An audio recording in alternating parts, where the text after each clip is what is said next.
The desert sun beat down mercilessly on the weathered planks of the old junk station, casting harsh shadows across the broken fence posts that jutted from the earth like rotting teeth.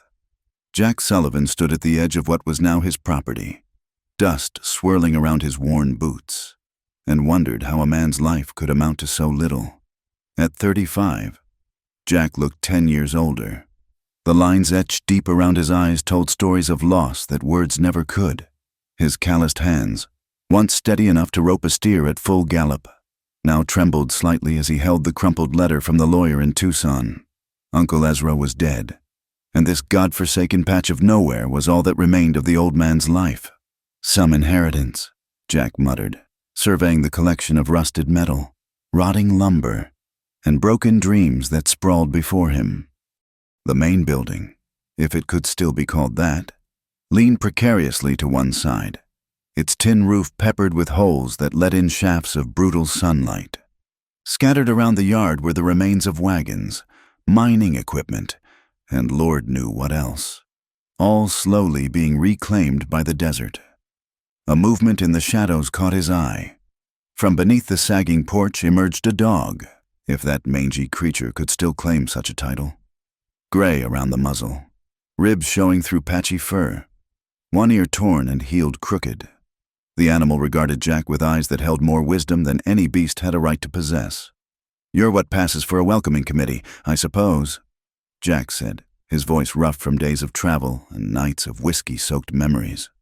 The dog's tail gave a tentative wag, stirring up small clouds of dust. Jack had arrived in Cedar Ridge 2 days ago, the nearest town to his uncle's property, if 5 saloons, a general store, and a handful of other buildings could constitute a town. The lawyer, a nervous man named Pemberton, had handed over the deed with an apologetic smile. "Your uncle was peculiar in his final years," Pemberton had said, adjusting his spectacles. "Kept to himself mostly. That junk station hasn't seen proper business in near a decade. Most folks think he was touched in the head, collecting all that refuse. Now, standing amid the desolation." Jack couldn't argue with that assessment. He'd lost his own ranch 2 years back. Bank took it after the drought killed his cattle, and his wife took fever the same terrible summer. Since then, he'd drifted from town to town, hiring on for day work when he could find it, trying to outrun memories that clung to him like his own shadow. The dog had emerged fully now, limping slightly but moving with purpose toward a particular spot near what might have once been a well. Jack watched as the animal began to dig, its paws working methodically despite their obvious age. "What you after, old-timer?" Jack asked, more to hear a voice, even his own, than expecting an answer. He walked closer, his spurs jingling softly with each step. The dog paused, looked up at him with those knowing eyes, then resumed digging with increased urgency. Jack had seen plenty of dogs in his time, ranch dogs, hunting dogs, the kind that could work cattle or tree a cougar. This one was different. There was something almost human in its determination, as if it were trying to communicate something vital. The sun was beginning its descent toward the horizon, painting the desert in shades of orange and red that reminded Jack of blood on sand. He'd need to figure out where to bed down for the night. The main building looked like it might collapse if he sneezed too hard, but there appeared to be a smaller structure, maybe an old tack room, that seemed more stable. He turned his attention back to the dog, who had now excavated a considerable hole. "You're going to wear yourself out," Jack said, but something in the animal's behavior held his attention. This wasn't random digging. The dog was searching for something specific. As Jack knelt beside the hole, his knee protesting the movement, another reminder of the hard years behind him, the dog's paw struck something solid, a metallic sound, different from the rocky soil. "Well, I'll be damned," Jack whispered, reaching into the hole. His fingers found the edge of what felt like a box, metal about the size of a cigar case. Working carefully, he freed it from the earth, noting how the dog sat back on its haunches, tail wagging with what could only be described as satisfaction. The box was old, that much was clear. Rust had claimed much of its surface, but it had been well made, sealed tight against the elements. Jack found the latch, worked it carefully until it gave way with a protesting squeak. Inside, wrapped in oilcloth that had somehow survived the years, were two items: a brass compass, its face cracked but the needle still true, and a piece of paper, yellowed and fragile. Jack held the paper up to the dying light, squinting to make out the faded ink. The date at the top made his breath catch. October 15th, 1847. Gold Rush days. His hands, those treacherous, trembling hands, steadied as he read. To whosoever finds this, the Lord has seen fit to bless and curse me in equal measure. What lies beneath this ground is both salvation and damnation. Trust the dog. Follow the compass. Beware false friends. J. Stone. Jack looked from the paper to the dog, who was watching him with an intensity that raised the hair on the back of his neck. J. Stone, he said aloud. Jeremiah Stone? Every child who grew up in these parts knew the legend of Jeremiah Stone, the prospector who'd struck it rich in the early days of the rush, then vanished without a trace. Some said Indians got him. Others claimed he'd gone mad from the heat and wandered into the desert to die. But all agreed on one thing: his gold had never been found. A chill ran through Jack despite the lingering heat. Hope was a dangerous thing for a man who'd lost everything. He'd learned that lesson the hard way, watching his wife waste away while he prayed for miracles that never came. Watching the bankman nail the foreclosure notice to his door while he stood there with empty pockets and emptier promises. But still, the dog had resumed digging, this time in a different spot, and Jack found himself drawn into the rhythm of it. Using a piece of broken shovel handle he found nearby, he began to help, the physical work a welcome distraction from the turmoil in his mind. As darkness began to creep across the desert, Jack realized he'd have to stop for the night. He'd managed to clear a space in the old tack room, spreading his bedroll on the least filthy patch of floor he could find. The dog followed him inside, settling near the door like a guardian. By the light of his single candle, Jack examined the compass again. The crack across its face formed an almost perfect line pointing northeast, intentional, or just another random cruelty of time. The paper he'd already memorized. But he read it again, searching for hidden meanings in those few cryptic words. Outside, coyotes began their nightly chorus, their calls echoing off the distant mountains. Jack had heard that sound 1,000 times, but tonight it seemed different, more ominous. Or maybe that was just his imagination, stirred up by old legends and older hopes. He'd come here planning to sell whatever he could salvage from his uncle's folly, take whatever meager funds that provided, and drift on to the next town, the next temporary job, the next night of trying to forget. Now, he wasn't so sure. The dog made a soft sound, almost like a sigh, and Jack reached out to scratch behind its good ear.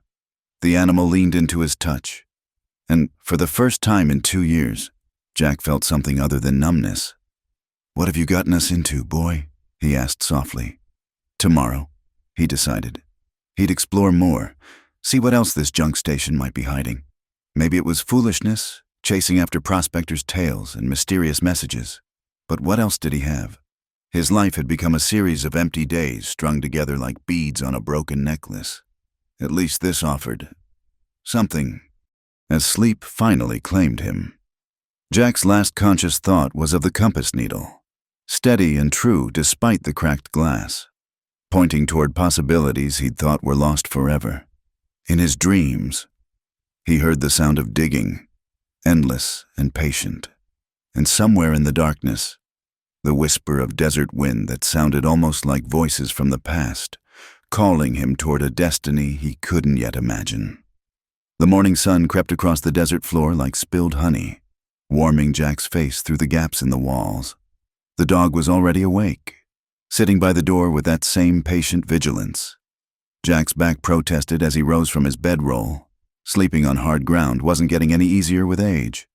"You're an early riser," Jack said, opening the door to let in the dawn air. The dog immediately trotted back to where they'd been digging the night before, nose to the ground, tail rigid with purpose. Jack followed, the mysterious compass heavy in his pocket. By full daylight, the junk station looked even more desolate than it had the evening before. Broken wagon wheels, rusted mining pans, coils of rotted rope, and unidentifiable metal scraps created a graveyard of forgotten ambitions. Yet somewhere beneath all this decay might lie Jeremiah Stone's fortune. The dog had begun digging again, this time near a collapsed shed about 30 yards from the main building. Jack grabbed a dented shovel he'd spotted the day before and joined in. The work was hard. The October sun already fierce despite the early hour, but it felt good to have purpose again, even if that purpose might prove foolish. After an hour of digging, Jack's shovel struck something solid, not metal this time, wood.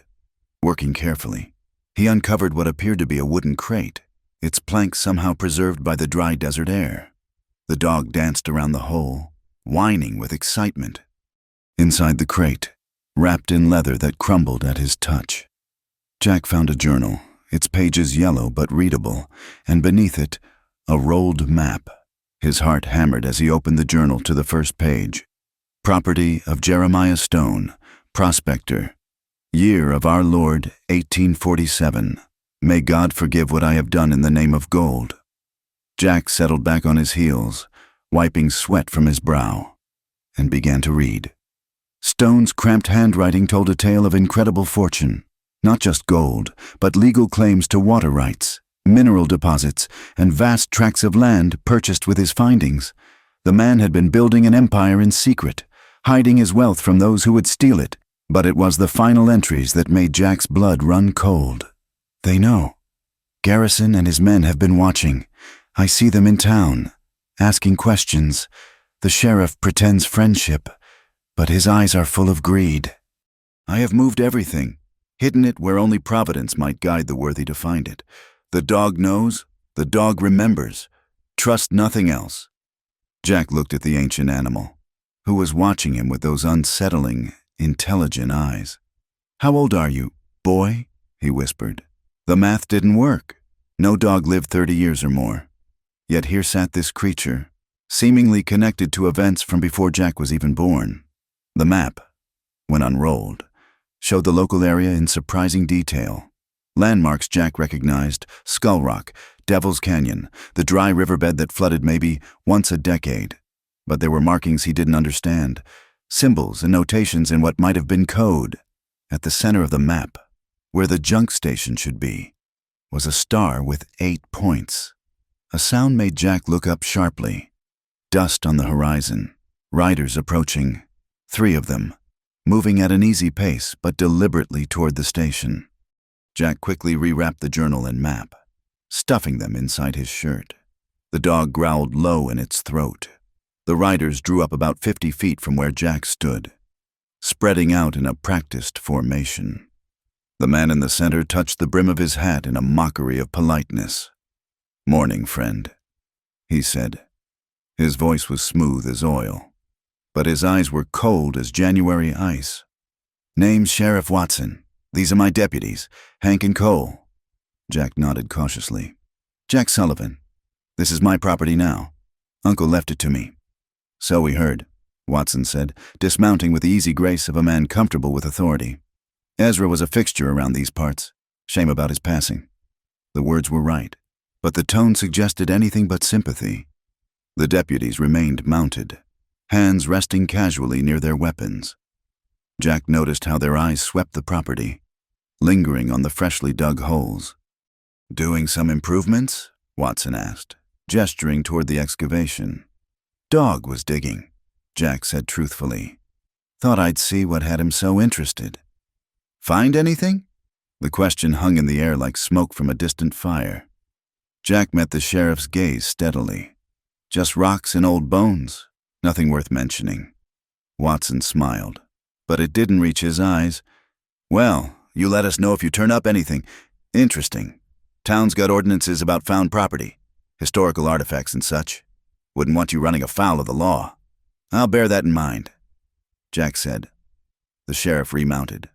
"But before turning his horse," he added, "Oh, and Sullivan, there's been some unsavory types asking around town about this old place. Couple of hard cases named Garrett and Briggs. You see any strangers? You be sure to let me know. For your own protection. Of course. They rode off in a cloud of dust. But Jack noticed one of the deputies looking back over his shoulder. The dog maintained its low growl until they were out of sight. "Well, boy," Jack said. "Seems we've stirred up something." He spent the rest of the morning exploring the property more carefully, the dog always at his side, in what had once been a smokehouse. He found more evidence of his uncle's collecting habits, or perhaps his uncle had known more than anyone suspected. Among the seemingly random junk were items that didn't belong, surveying equipment too expensive for a hermit, mining tools of professional quality, and, strangest of all, a collection of legal documents in various states of preservation. One document in particular caught his attention. It was a water rights claim from 1848, properly filed and stamped, for all natural springs and seasonal flows within the boundaries of the stone holdings. Water rights in the desert were worth more than gold. They were life itself. As the afternoon heat became oppressive, Jack retreated to the shade of the main building's sagging porch. He studied the map again, comparing it to what he could see of the surrounding landscape. The dog lay beside him, panting in the heat but alert. That's when he noticed them. 2 riders on a distant ridge, too far to make out details but clearly watching the station. They sat there for maybe 10 minutes, still as statues, before wheeling their horses and disappearing beyond the rise. "Garrett and Briggs, you think?" Jack asked the dog, who responded by standing and walking to the well. The animal pawed at the ground insistently. Jack had assumed the well was dry. Everything about it suggested long abandonment. But when he peered down into the darkness, he thought he caught a glimpse of something that wasn't stone or dirt. The wooden cover was mostly rotted away, but the stone walls seemed solid enough. Using a rope he found in the tack room, Jack fashioned a crude harness and lowered himself into the well. About 15 feet down, he found what the dog had somehow known was there, a metal box, much larger than the first, wedged into a niche carved from the stone. Getting it up proved challenging, but eventually Jack managed to haul both himself and the box to the surface. The dog circled them both, tail wagging furiously. This box contained gold coins, not a fortune, but enough to keep a man fed for a year. More importantly, it held deeds, certificates, and legal documents that painted a picture of Jeremiah Stone's true legacy. The man hadn't just found gold. He'd used it wisely, purchasing land, water rights, and mineral claims throughout the territory. But there was something else, something that made Jack's hands tremble as he read. A marriage certificate, dated 1849, between Jeremiah Stone and a woman named Maria Santiago. And beneath it, a will leaving everything to "my beloved wife and our heirs, should God grant us such blessing." Jack sat back, mind racing. If Stone had a wife, if there were heirs, then this inheritance was far more complex than anyone knew. The vultures circling, Watson, Garrett, whoever else might come, weren't just after rumored gold. They were after an empire built on paper and law, hidden in plain sight among the junk and ruin. As sunset approached, painting the desert in shades of blood and gold, Jack made his decision. He couldn't run anymore. For the first time in 2 years, he had something worth fighting for, even if he didn't fully understand what that something was. The dog settled beside him as he cleaned and loaded his revolver, checking each chamber carefully. Tomorrow he'd go to town, send some telegrams, ask some questions of his own. But tonight, he'd stay alert. The buzzards were circling, and Jack Sullivan was done being carrion. In the distance, a coyote howled, and others took up the call, but mixed with their wild song, Jack could swear he heard something else, the faint sound of horses' hooves on rocky ground, circling in the darkness, waiting for their moment to strike. The dog's frantic barking jolted Jack from uneasy sleep just before dawn. He rolled from his bedroll, revolver already in hand, as the sound of approaching horses grew louder. Through the cracked window, he counted 5 riders, their silhouettes dark against the pale pre-dawn sky. "Easy, boy," Jack whispered, but he kept his gun ready. The riders spread out in a half circle around the front of the station. The man in the center, broad-shouldered, with a beard that hadn't seen a razor in months, raised his voice. "Jack Sullivan, we know you're in there. Come on out, and let's discuss this like civilized men." Jack recognized the type. Hard cases who'd learned their manners at the end of a gun barrel. He checked his ammunition, 6 shots in the cylinder, another dozen rounds in his pocket. Not much against 5 men. "Don't know any Jack Sullivan," he called back. "This is private property. State your business or move on." The bearded man laughed. A sound like gravel in a tin cup. "Name's Garrett. Tom Garrett. I believe you've heard of me. Your uncle and I had some unfinished business. Seeing as he's passed on, that debt falls to you." "My uncle didn't mention any debts," Jack replied, moving to a better position by the window. "Well now, that's unfortunate," Garrett said.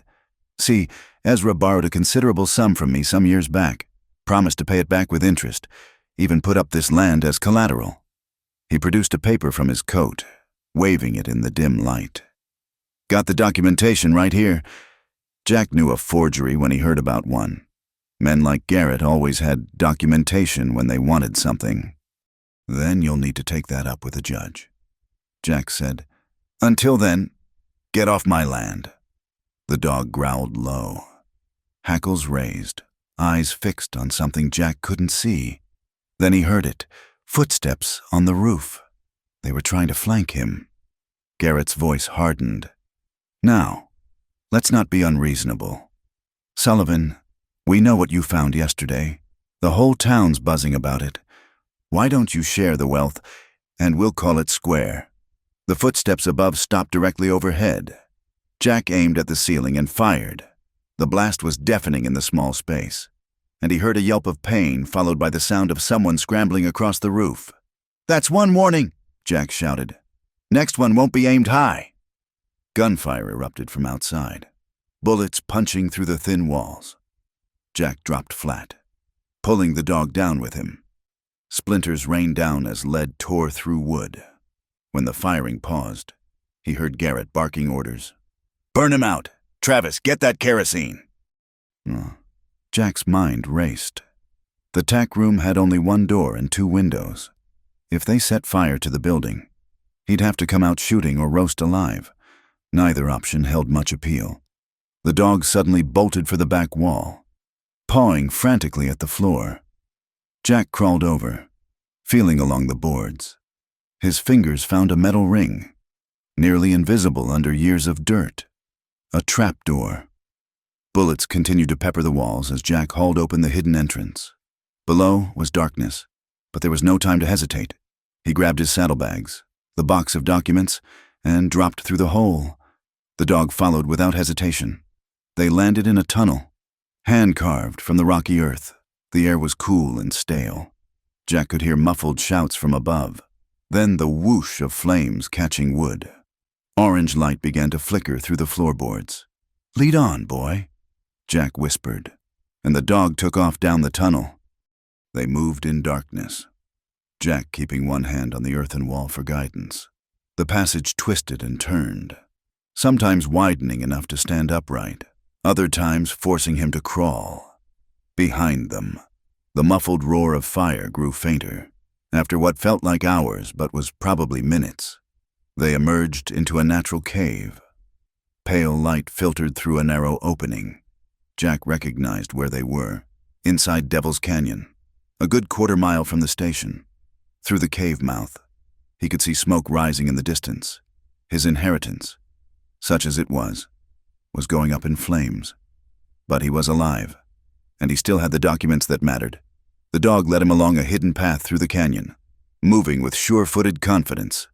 They emerged near a cluster of ruins, old adobe walls from some long-abandoned settlement. Fresh horse tracks in the dust told Jack this wasn't as forgotten as it appeared. In the shade of a crumbling wall, they found supplies, water barrels, canned goods, ammunition, even a rifle wrapped in oilcloth. Everything a man might need if he had to hide out for a while. Uncle Ezra, it seemed, had been more prepared than anyone imagined. Jack drank deeply from one of the water barrels, then poured some into his hat for the dog. As the animal lapped gratefully, Jack examined the rifle. A Winchester 73, well-maintained and fully loaded. Things were looking less desperate. He spent the rest of the morning reading through Stone's journal more carefully. The entries painted a picture of a man increasingly paranoid, but perhaps justifiably so. Stone wrote of claims worth millions, of silver deposits to rival the Comstock lode, of water rights that could turn desert into farmland. But he also wrote of betrayal. Watson came again today, all smiles and promises. He thinks me a fool. I have seen him meeting with Garrison's men after dark. The badge he wears is just another tool for thievery. I trust only the dog now, faithful beast that found me in the desert, more loyal than any man. One passage made Jack pause. I have made provisions. Should I fall, should they finally succeed in their murderous plans, all will not be lost. The Mexican woman's daughter knows. I have ensured her safety, hidden her where Watson's filthy hands cannot reach. She carries proof of our union, proof of her rightful claim. The dog will know her. Jack looked at the ancient animal, who was watching the canyon entrance with endless patience. You're just full of secrets, aren't you? As afternoon approached, Jack decided to risk a reconnaissance. Garrett's men would be watching the roads, but they couldn't watch everything, using game trails and dry washes. He worked his way to a ridge overlooking the town. Cedar Ridge looked peaceful enough from a distance. Dusty streets, horses tied to hitching posts, smoke rising from chimneys. But Jack could see armed men lounging outside the sheriff's office. More than would be normal. Garrett had made his play and apparently had Watson's backing, or at least his indifference. Movement below caught his eye. A woman emerged from the schoolhouse, books in her arms. Even from this distance, something about her seemed familiar, though Jack was certain he'd never seen her before. She walked with purpose, ignoring the catcalls from the men outside the saloon. The dog, who had been lying quietly beside him, suddenly stood, tail wagging. Before Jack could stop him, the animal took off down the hillside, moving with surprising agility for his age. Damn it, Jack muttered, following as quickly as he could while trying to remain concealed. The dog reached the edge of town and waited in the shadow of the old mission church. The woman with the books was approaching, and when she saw the dog, she stopped short. Her hand went to her mouth in surprise. Jack, hidden behind an abandoned wagon, watched as she knelt and extended her hand. The dog went to her immediately, tail wagging furiously, licking her fingers with obvious recognition. "Is it really you?" she whispered, her voice carrying in the still air. "After all these years?" She looked around quickly, then said louder, "Where is your master, boy? Where is he?" The dog turned and looked directly at Jack's hiding spot. The woman followed his gaze, her dark eyes meeting Jack's across the distance. For a moment, neither moved. Then she stood, smoothed her skirts, and began walking toward the church, speaking without looking at him. "Evening mass in 1 hour. The confession booth will be empty until then." She disappeared inside, leaving Jack to wonder what new mystery he'd stumbled into. The dog trotted back to him, looking pleased with himself. An hour later, Jack slipped into the church through a side door. The confession booth stood in deep shadow.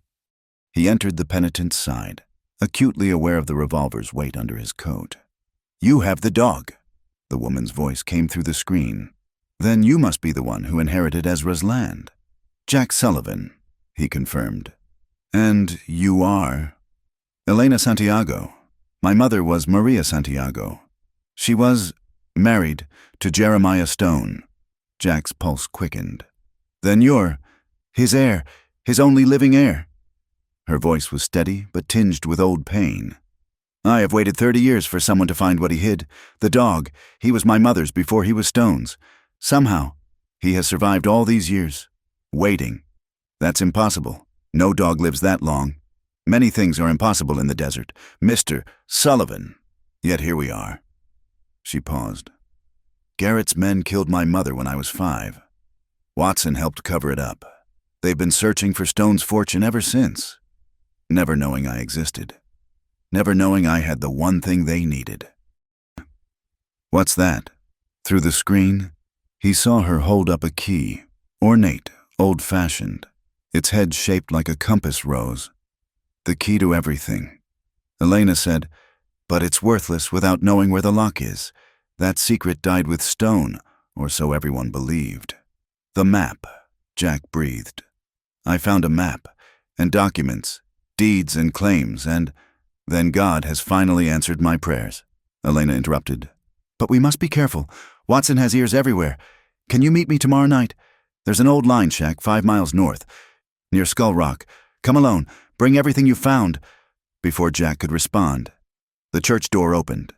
Boot steps echoed on stone. "Go," Elena whispered urgently. "Out the back, now." Jack slipped from the booth and out the rear door, the dog at his heels. Behind him, he heard Watson's voice, oily with false charm. "Evening. Miss Santiago. Saying your prayers. Are you? Good thing in these troubled times." Jack didn't hear her response. He was already moving through the gathering darkness, mind racing with new revelations. An air, a key, pieces of a puzzle that was finally beginning to make sense. But as he made his way back to the hidden canyon, one thought dominated all others. Tomorrow night couldn't come fast enough. The ghosts of the past were rising, and Jack Sullivan was about to find out just how much blood had been spilled for Jeremiah Stone's gold. The line shack near Skull Rock stood like a lonely sentinel against the star-filled desert sky. Jack arrived early, the dog padding silently beside him, and checked the perimeter carefully.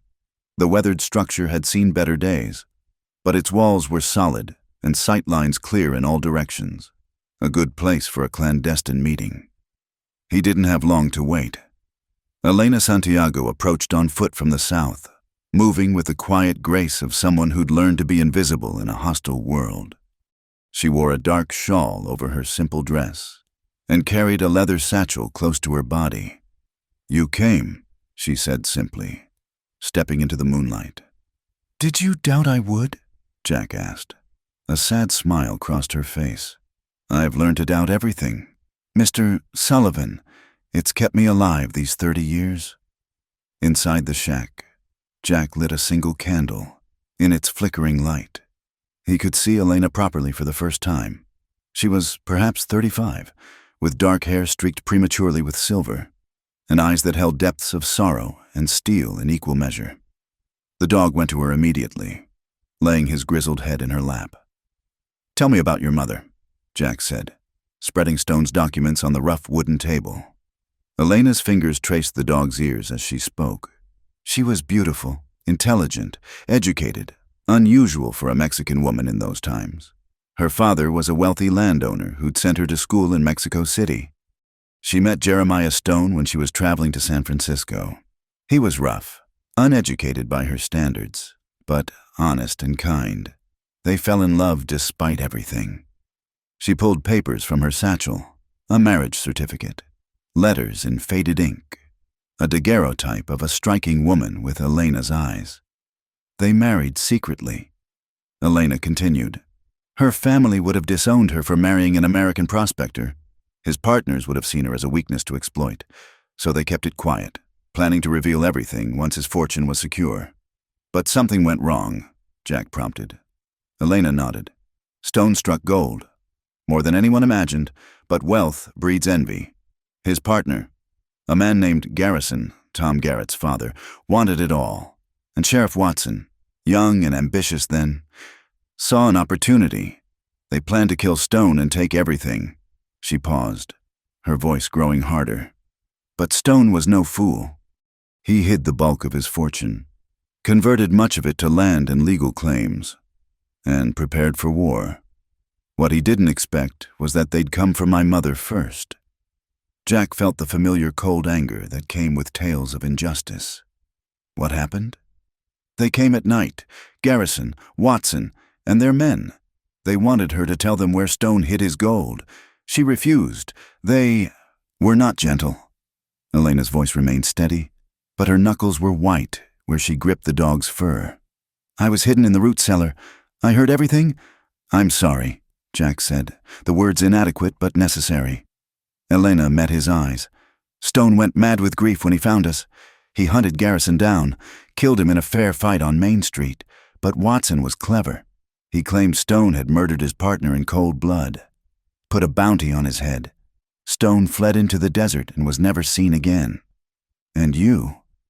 The local priest took me in, claimed I was an orphan from Mexico. I grew up as Elena Santiago, the schoolteacher's assistant, invisible to those who'd murdered my family. Watson never knew Maria had a child. I've spent 30 years preparing for this moment. Jack studied the documents before them, Stone's journal, the map, the deeds and claims. Your mother's key.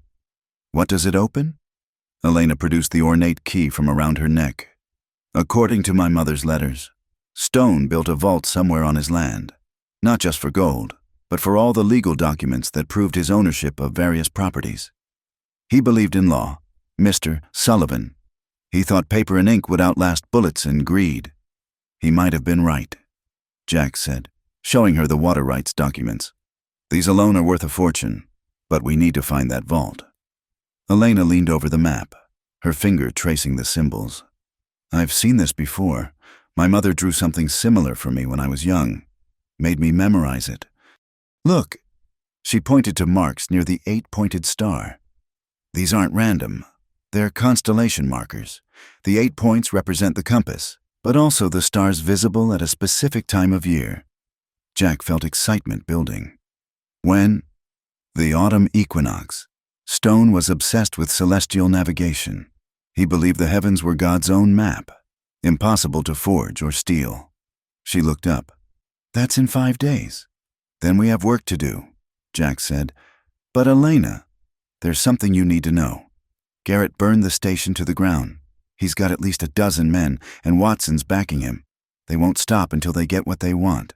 Or until we stop them, Elena said quietly. I'm tired of hiding. Mr. Sullivan, tired of watching my mother's murderers walk free, growing fat on their crimes. I want justice. Justice is a luxury out here, Jack warned.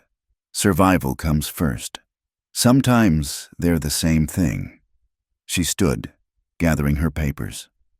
I should go before I'm missed. But Mr. Sullivan, Jack, I need to know. Why are you doing this? You could take what you found and disappear. Why stay and fight? Jack was quiet for a moment, thinking of his dead wife, his lost ranch, the empty years since. Maybe because I'm tired of running. Maybe because your story deserves a better ending than mine. He met her eyes. Or maybe because that damn dog of yours has decided I'm worth trusting, and I'd hate to disappoint him. A smile, the first genuine one he'd seen from her, lit Elena's face.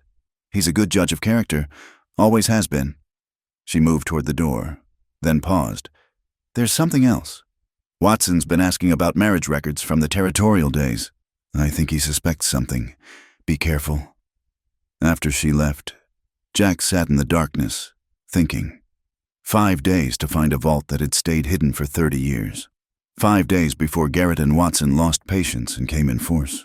It wasn't much time.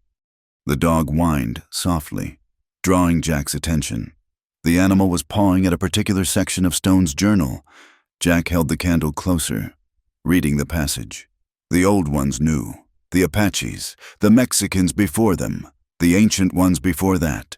They marked their sacred places by the stars, hid their treasures where only the faithful could find them. I have learned their ways. What is hidden in darkness shall be revealed in light, but only when heaven and earth align. Jack studied the map again with new eyes.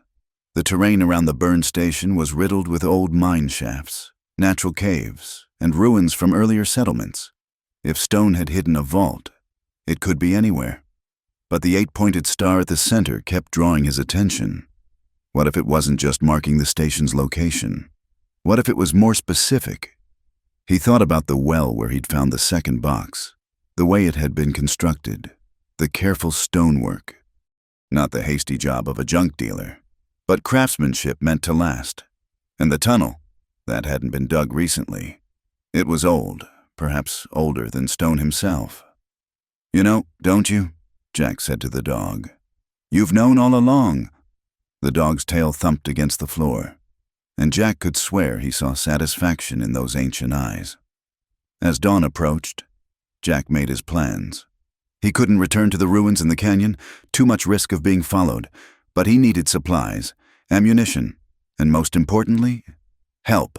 One man and a dog, no matter how determined, couldn't stand against Garrett's gang. He thought of the townspeople, cowed by Watson's corrupt authority, but fear could turn to anger if given the right spark. And Elena, respectable schoolteacher that she was, might know who could be trusted. The next few days would be crucial. Jack had to appear to be running scared while actually preparing for what was to come. Let Garrett and Watson think they'd won, that the burned station had destroyed any chance of finding Stone's treasure. Meanwhile, he and Elena would work to solve the celestial puzzle Stone had left behind. As he prepared to leave the line shack, Jack made a promise to himself and to the ghosts that haunted this land. One way or another, in 5 days' time, the truth would finally come to light.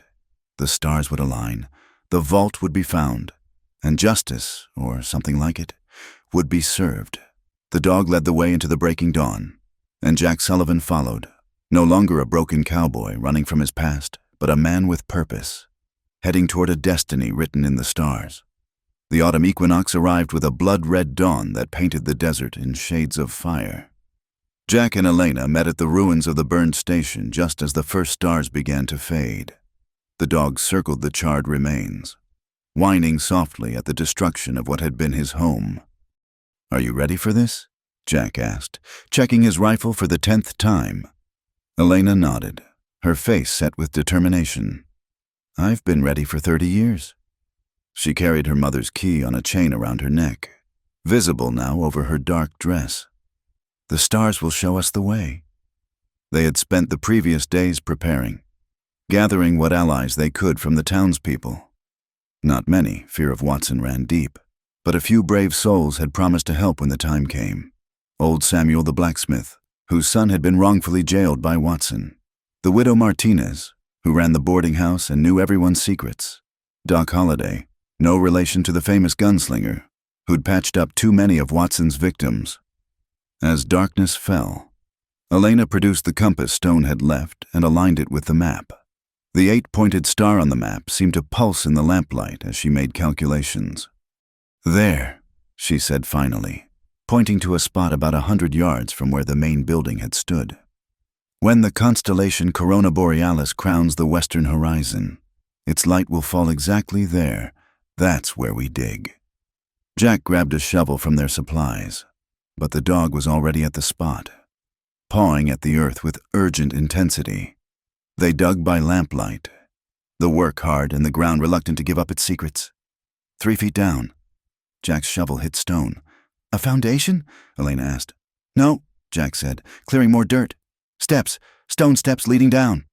It took another hour to fully expose the entrance, a narrow stairway carved into bedrock, leading into darkness.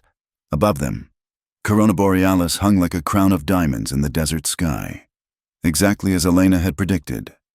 Jack lit a torch and descended first, the dog close behind. The stairs ended in a small chamber, empty save for a single stone pedestal in the center. On the pedestal was an iron box, and in the center of the box's lid was a keyhole shaped like a compass rose. "Mother," Elena whispered, tears streaming down her face as she inserted the key. The lock turned with a click that echoed through the chamber. Inside the box lay a leather portfolio, and beneath it, a smaller wooden box. Jack opened the portfolio carefully, his hands trembling as he read the documents within. "Dear God," he breathed. "Elena, this is everything. Deeds to thousands of acres of land, now worth fortunes as the railroad had come through. Water rights to springs and rivers throughout the territory. Mining claims that had since proved rich beyond imagining. Bank certificates from San Francisco.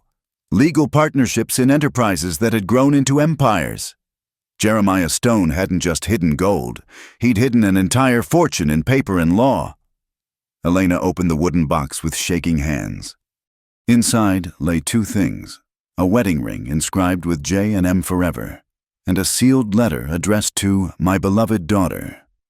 She broke the seal and read aloud in a trembling voice, "If you are reading this, my dear child, then God has seen fit to unite you with your birthright. Your mother died protecting you and our secret. I could not save her, but I could ensure that one day justice would prevail. The man who holds the other key to this chamber is one I trust beyond death itself. Together, you must claim what is yours and punish those who spilled innocent blood. Remember, the law is mightier than the gun when wielded with wisdom. Your loving father, Jeremiah Stone."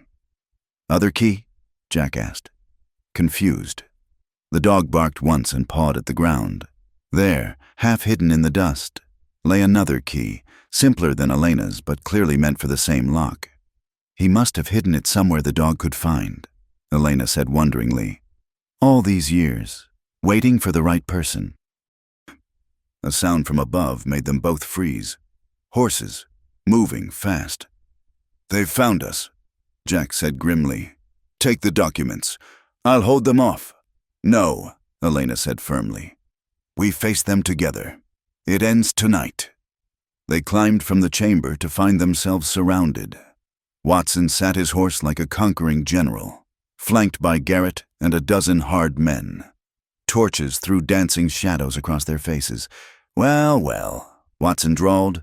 "Miss Santiago, or should I say, Miss Stone? Yes, I finally pieced it together. Amazing what old records can reveal when you know where to look." "Sheriff Watson," Elena said calmly. "Or should I say, murderer. I was 5 years old, hiding in a root cellar, listening to my mother beg for her life." Watson's face didn't change. "Ancient history. What matters is now. You've found Stone's treasure, and you're going to share it with us. Or things will go badly." "Like they went for my mother." Elena's voice was ice. "Like they went for Garrison when my father caught up with him? Your father was a killer." Watson spat. "I put him down like the mad dog he was." "Liar!" Elena stepped forward, the dog growling at her side. "My father disappeared into the desert. You never found him." Watson smiled coldly. "Oh, but I did. Tracked him to a box canyon north of here. He begged at the end. Begged me to spare his family. I told him you were already dead." The words hung in the air like a curse. Then several things happened at once. Elena pulled a derringer from her dress. Jack drew his Colt. The dog launched himself at Watson's horse, and from the darkness around them came the crack of rifles. The townspeople had come after all.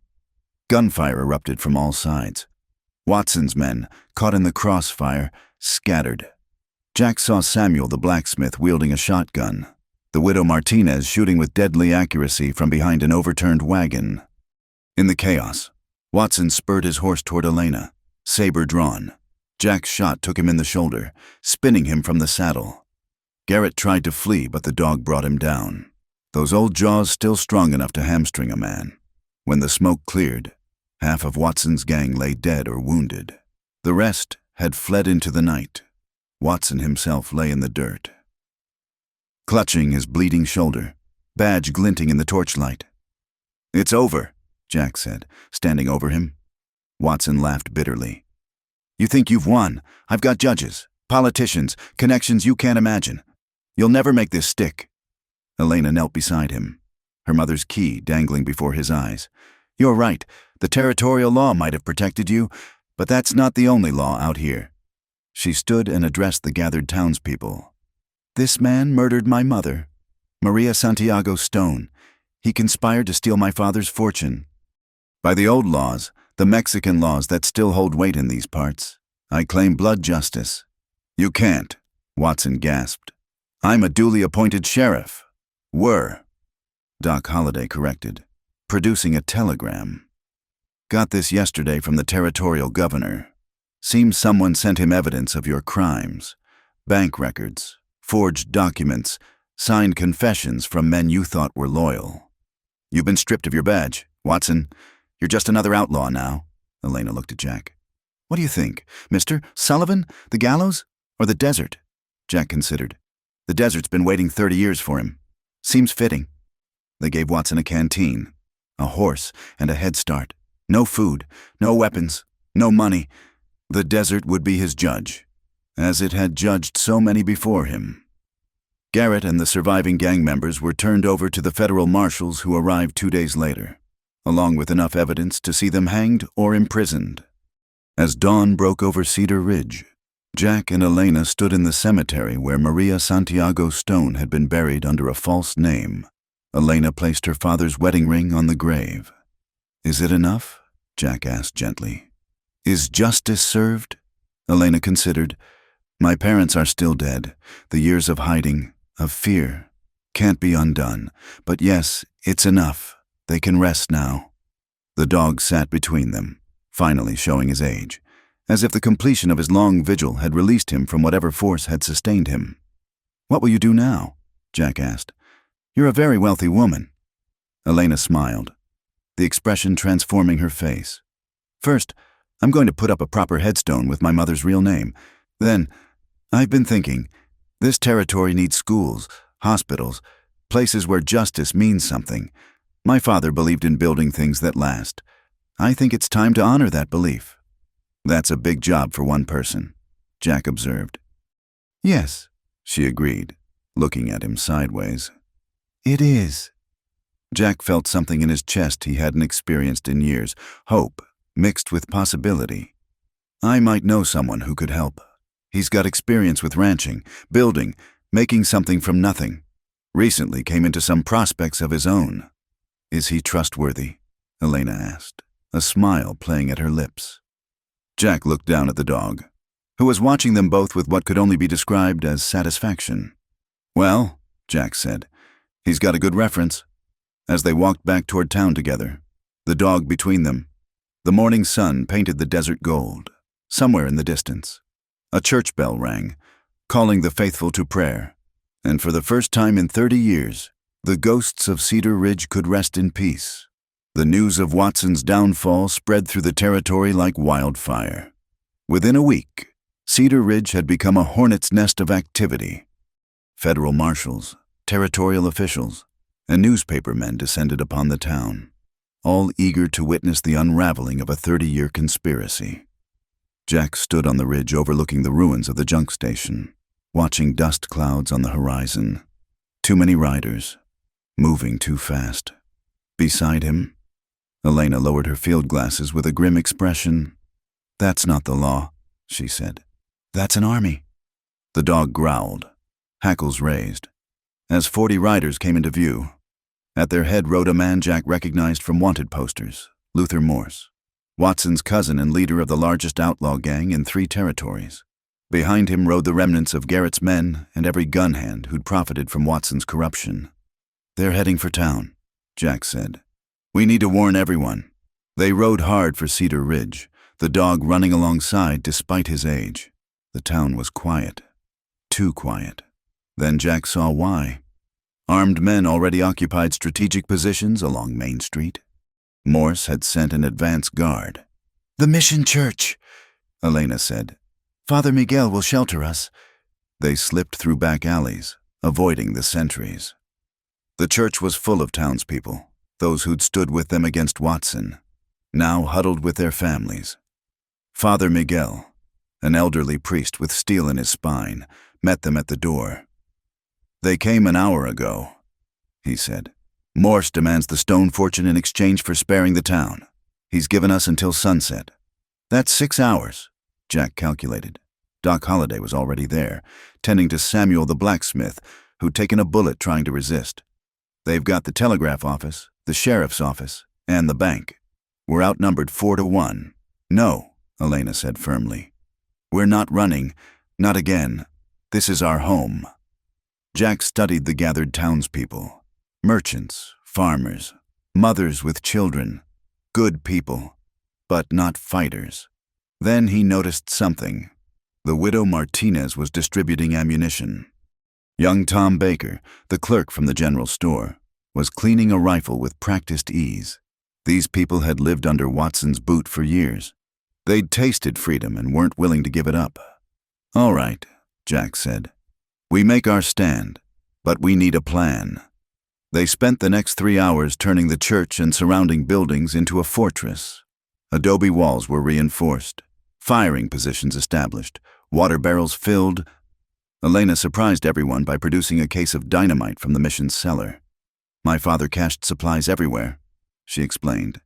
He believed in being prepared. As the sun peaked, a rider approached under a white flag. Luther Morse himself, dressed in an expensive suit that couldn't hide the killer beneath. He dismounted with theatrical flair, spreading his arms wide. "Good people of Cedar Ridge," he called. "I come in peace. All I want is what rightfully belongs to the Morse family. My cousin died protecting this town from the outlaw stone. His death should not be in vain." Elena stepped out to meet him, Jack and the dog at her side. "Your cousin died a murderer and a thief. He has no claim here." Morse's friendly mask slipped. "Miss Stone, or do you prefer your Mexican name? Either way, you're going to give me those documents. The alternative is unpleasant." "You mean you'll burn the town? Kill innocent people?" Elena's voice carried clearly. "Just like Watson killed my mother. Progress requires sacrifice," Morse said coldly. "You have 1 hour to decide." As he turned to leave, the dog suddenly lunged forward, not attacking but circling Morse's horse, barking furiously. The horse reared, and something fell from Morse's saddlebag. A leather journal. Jack scooped it up before Morse could react, even at a glance. He recognized Watson's handwriting. "Give that back," Morse snarled, reaching for his gun. "I don't think so," Jack said, his own Colt already drawn. "Seems like interesting reading." Morse's face twisted with rage, but he was outnumbered and exposed. He remounted carefully. 1 hour, he repeated, spurring his horse away. Back in the church, they examined Watson's journal. It was all there, names, dates, amounts, a complete record of corruption stretching back decades. But one entry stood out. "L.M. grows impatient. I've promised him the stone fortune once the girl is found. He doesn't know she exists. Of course, when this is over, I'll need to deal with him too. Only room for one king in this territory." "He was planning to double-cross his own cousin," Elena said. "Honor among thieves." Jack muttered. "We can use this." As the hour deadline approached, they set their plan in motion. Jack and a handful of men took positions in the buildings facing Main Street. Elena and the best shooters fortified the church. The widow Martinez, who'd lived through 2 wars, organized the ammunition supply, but it was the dog who gave them their edge. As Morse's men prepared to attack, the animal did something extraordinary. He ran into the street, barking and howling, drawing attention. Then he led a group of outlaws on a chase, right into an alley where Tom Baker waited with the dynamite. The explosion shook windows throughout town. Morse's organized assault dissolved into chaos. Gunfire erupted from all directions as the townspeople fought back with desperate fury. Jack found himself in a running battle through the streets, trading shots with outlaws who'd expected easy prey. Elena held the church steps like an avenging angel, her rifle speaking death to any who approached. The battle raged as the sun sank toward the horizon. Smoke filled the streets, punctuated by muzzle flashes and the cries of wounded men. Jack had just taken cover behind a water trough when he heard Elena scream. Morse had her, a knife to her throat, using her as a shield as he backed toward the horses. "It's over, Sullivan!" he shouted. "Drop your guns or I'll—" He never finished the threat. The dog, bloody but unbowed, came out of nowhere, those ancient jaws, which had waited 30 years for justice, closed on Morse's wrist. The knife fell. Elena twisted away, and Jack's bullet found its mark. Luther Morse crumpled to the dust of Main Street, Watson's journal spilling from his coat. His men, seeing their leader fall, broke and ran. The citizens of Cedar Ridge, blooded but victorious. Let them go. They'd won their freedom and had no taste for slaughter. As night fell, they gathered in the church to tend their wounded and count their dead. 4 townspeople had fallen, including young Tom Baker, who died defending the families huddled in the mission. They would be remembered as heroes who'd stood against tyranny. Doc Holliday worked through the night, assisted by Elena, whose gentle hands brought comfort to the injured. Jack organized the cleanup, ensuring the captured outlaws were secured for the federal marshals. Near dawn, he found Elena sitting on the church steps, the dog's head in her lap. The animal's breathing was labored, his fur matted with blood from a dozen wounds. "He saved us," she said softly, tears flowing freely, "just like he saved my mother's memory all these years." Jack knelt beside them, his hand joining hers on the dog's graying fur.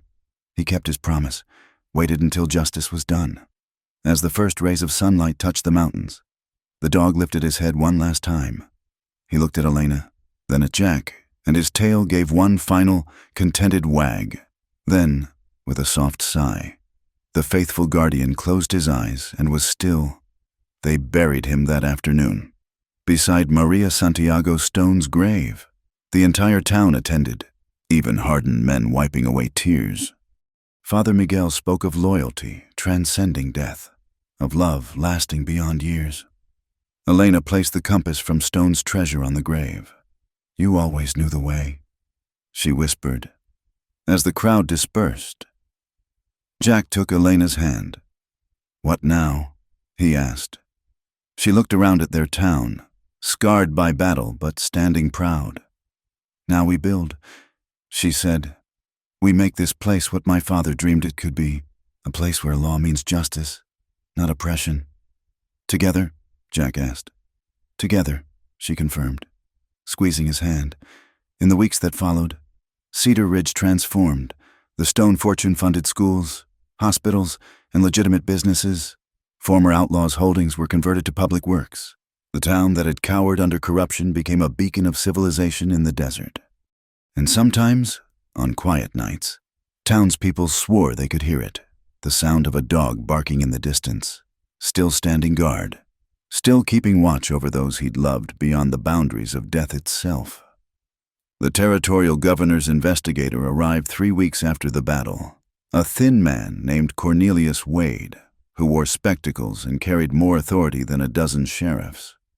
Jack and Elena met him in what had been Watson's office, now cleaned and converted to a proper courthouse. "Miss Stone, Mr. Sullivan," Wade began, spreading documents across the desk. "I've spent considerable time reviewing the evidence you've provided. Watson's journal alone named 17 officials involved in this conspiracy, but there's one name that troubles me greatly." He pointed to an entry near the journal's end. "Judge Benjamin Forrester. He's not just any circuit judge. He's being considered for the Territorial Supreme Court. Watson claims Forrester was the one who helped falsify the documents that drove Jeremiah Stone into hiding." Elena's face hardened. "Then he must answer for it." "It won't be easy," Wade warned. "Forrester has powerful friends in Washington. We need irrefutable proof." Jack had been studying Stone's papers for weeks, and something had been nagging at him. There's a reference in Stone's journal to a safety deposit box in Tucson. He mentions leaving insurance there. Wade leaned forward with interest. "Do you have the key?" "No," Elena said. "But I know someone who might." They found Marcus Quentin in the town's new bank, a reformed gambler who'd served as Watson's bookkeeper and secretly documented every crooked deal. He'd turned state's evidence in exchange for clemency and now worked as Cedar Ridge's treasurer.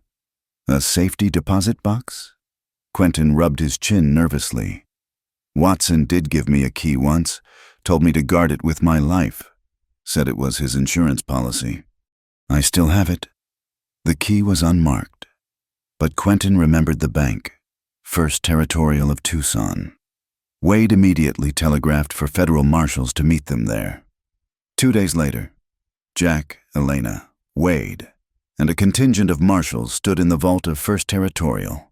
The box opened to reveal a treasure trove of evidence, signed confessions, original documents Watson had claimed were forgeries, and most damning correspondence between Watson and Judge Forrester detailing their plan to eliminate Jeremiah Stone and steal his fortune. But there was more. A sealed envelope marked, "To be opened only upon my death." B. Watson contained Watson's final insurance, detailed records of every bribe Forrester had taken, every verdict he'd sold, every life he'd destroyed for profit. "My God," Wade breathed. "This goes all the way to the Capitol." That evening, they received an urgent telegram. Judge Forrester, learning of the investigation, was rushing to Cedar Ridge with a federal warrant for Elena's arrest. claiming she was an imposter and the stone fortune belonged to the territory. "He's coming here?" Jack asked. "That seems foolish."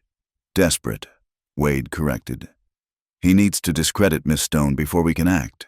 He'll have hired guns with him, men with federal badges who won't ask questions." Elena stood at the window, watching the sunset paint the desert red. "Let him come. This ends where it began." They had 2 days to prepare. Word spread quickly, and the town rallied again. But this time, they faced a different enemy, men with legal authority, however corrupt its source.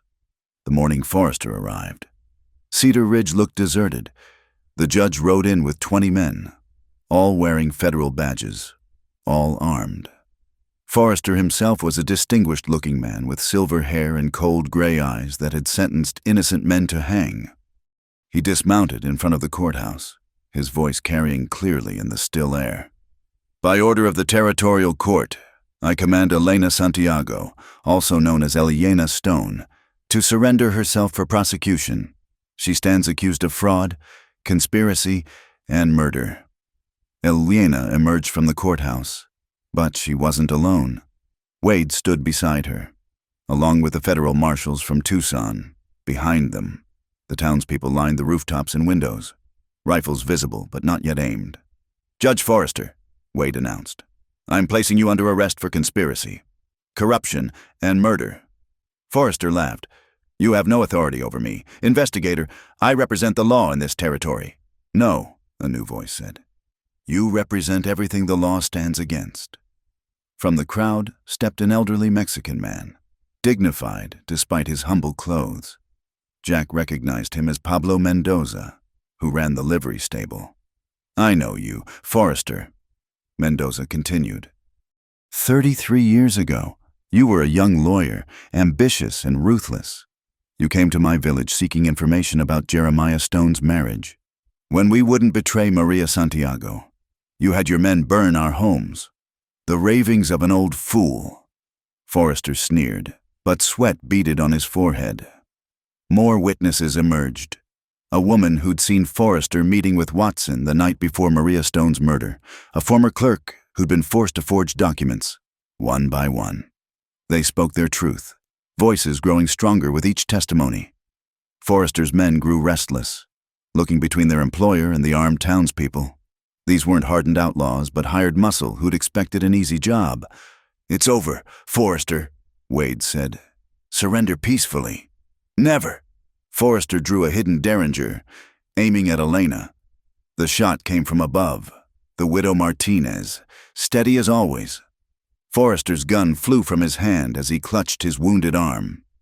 His men, seeing the writing on the wall, dropped their weapons, but Forrester had one more card to play. "You think you've won?" he gasped. "Stone's fortune is built on blood. I have proof he murdered Garrison in cold blood, shot an unarmed man. Any court will overturn your claim, girl. You'll inherit nothing but shame." Elena stepped forward. "My father did kill Garrison, but not in cold blood." She produced a document from her coat. "This is Garrison's confession, written as he lay dying. He admits to murdering my mother, to planning my father's death. My father gave him a fair fight, more than he deserved." "Where did you get that?" Forrester demanded. "From the man who witnessed it." Elena said, "The doctor who tried to save Garrison's life." Doc Holliday stepped forward. "Not me, my father. He passed last year, but he left this in his papers. Asked me to give it to Stone's heir if one ever appeared. He said the truth needed to be told." Wade took the confession, examining it carefully. "Signed and witnessed. This clears Jeremiah Stone completely." As the marshals led Forrester away, he turned back with venom in his eyes. "You haven't won, girl. There are others, men more powerful than me, who won't let some half-breed woman control such wealth." Jack stepped protectively closer to Elena, but she raised her hand. "Let them come," she said clearly. "I'm not the frightened child hiding in a root cellar anymore. I'm Jeremiah Stone's daughter, and I'll face anyone who threatens what my parents died to protect." That evening, as the sun set behind the mountains, Jack found Elena at the cemetery. She knelt between two graves now, her mother's and the faithful dog's. Father Miguel is preparing a stone for my father, she said softly. Even though we never found his body, he deserves to be remembered here, with those he loved. Jack knelt beside her. He would be proud of you. You've not just reclaimed your inheritance, you've honored their sacrifice. We have, she corrected. I couldn't have done this without you, Jack. You came here broken, like this town, but you found something worth fighting for. I found someone worth fighting for, he said quietly. Elena turned to him, eyes bright with unshed tears. The dog chose well. Somehow, he knew you were the one who could help me finish this. They stood together as stars began to appear in the desert sky. Tomorrow would bring new challenges, powerful men who wouldn't accept Forrester's fall, legal battles over the vast stone holdings, the work of building something lasting from the ashes of corruption. But tonight, in the peace of the cemetery, with the ghosts of the past finally laid to rest, Jack Sullivan and Elena Stone faced the future together. The treasure had been found, the truth revealed, and justice, long delayed but not denied, had finally been served. In the distance, a coyote howled, and for just a moment, it sounded like a dog's bark carried on the wind. One last farewell from a faithful friend whose vigil was finally complete. Spring came early to Cedar Ridge that year, painting the desert with wildflowers that hadn't bloomed in decades. Jack stood on the rise where the old junk station had burned, but instead of ruins, he now surveyed the bustling construction of Stone Trading Post, a proper general store, warehouse, and way station for travelers. The foundation set, called Samuel the blacksmith, who'd recovered from his wounds and now served as construction foreman. We'll have the walls up by month's end. Elena emerged from the temporary office they'd set up in a tent, blueprints in her hands. The past 6 months had transformed her from a hidden schoolteacher into a businesswoman who commanded respect throughout the territory. The Stone fortune, properly managed, was rebuilding not just Cedar Ridge but 3 neighboring towns as well. The water pipeline from Stone Springs will reach here next week, she told Jack. Once we have reliable water, this place will thrive. It hadn't been easy. Forrester's trial had exposed a network of corruption reaching to Washington itself. Powerful men had tried to seize the Stone holdings through legal manipulation, but Elena had fought them with their own weapons: law, documentation, and irrefutable proof of ownership. Wade, now a federal judge himself, had been instrumental in protecting their claims. The widow Martinez approached, leading a group of children. Miss Elena, the new schoolhouse is ready for your inspection. Elena's face lit up.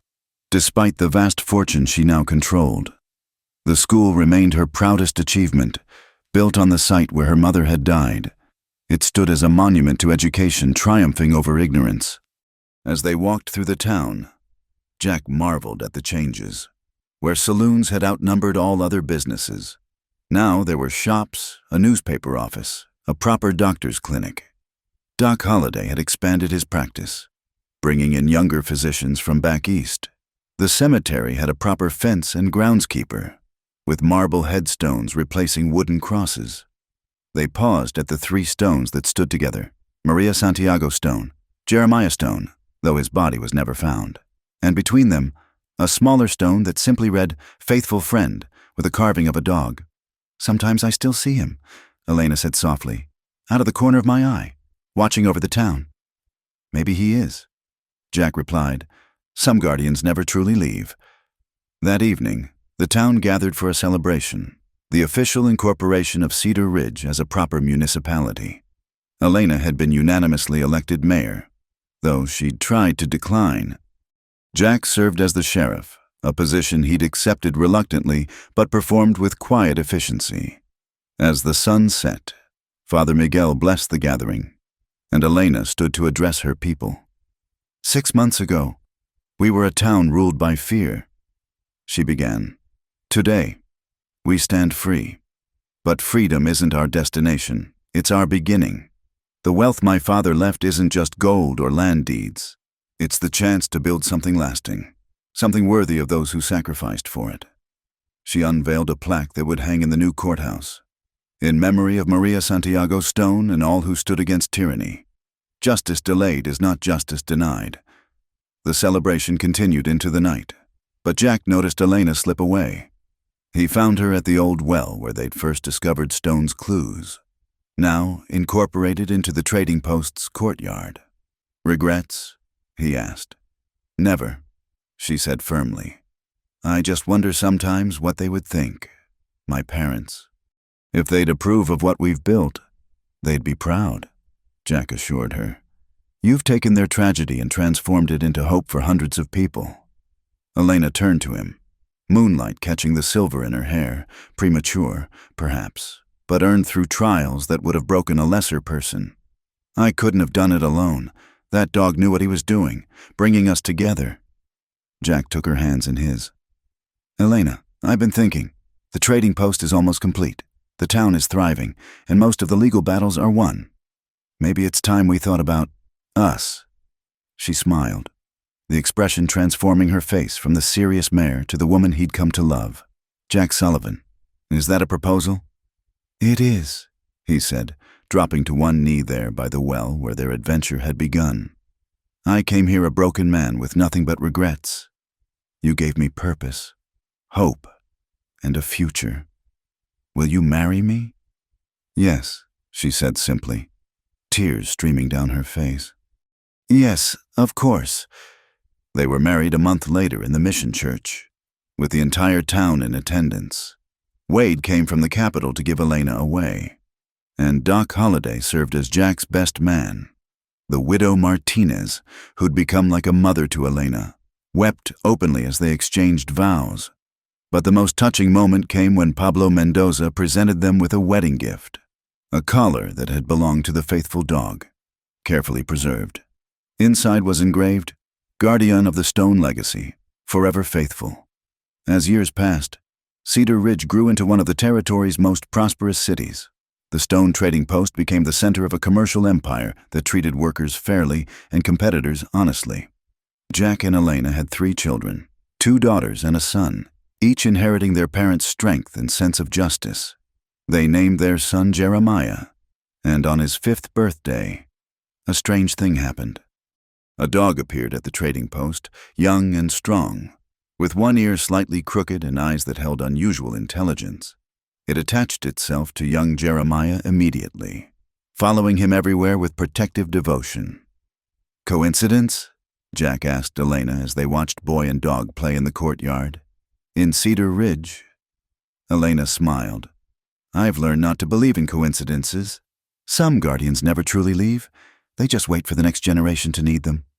The dog barked, tail wagging, as if in agreement, and young Jeremiah laughed, a sound of pure joy that echoed across the desert.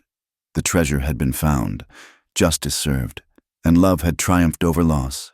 But more than gold or land deeds, the true inheritance of the stone legacy was this: the knowledge that courage, loyalty, and love could transform even the harshest desert into a garden of hope.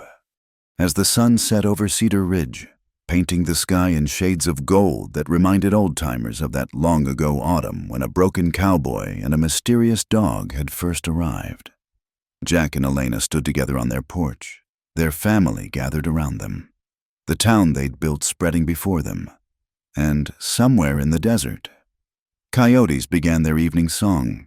But if you listened carefully, and many swore they could, mixed with that wild music was another sound, the bark of a faithful dog, still keeping watch, still protecting those he'd chosen to love. For in Cedar Ridge, where the impossible had become commonplace, even death couldn't break the bonds of true loyalty. The stone fortune had been measured in millions, but the real treasure, family, community, justice, and love, was beyond price. And that, more than any gold, was Jeremiah Stone's true legacy. Thank you all for listening to this tale from the Wild West. If you enjoyed this story of the broken cowboy who found fortune and love in the most unexpected place, I'd love to hear where you're listening from. Drop a comment below and let's connect. Don't forget to subscribe to the From Wild West channel for more authentic frontier tales that capture the spirit of the American West. Share your thoughts about Jack, Elena, and that faithful dog who waited 30 years to fulfill his destiny. What part of their journey touched your heart the most? Until next time, partners, keep riding tall in the saddle.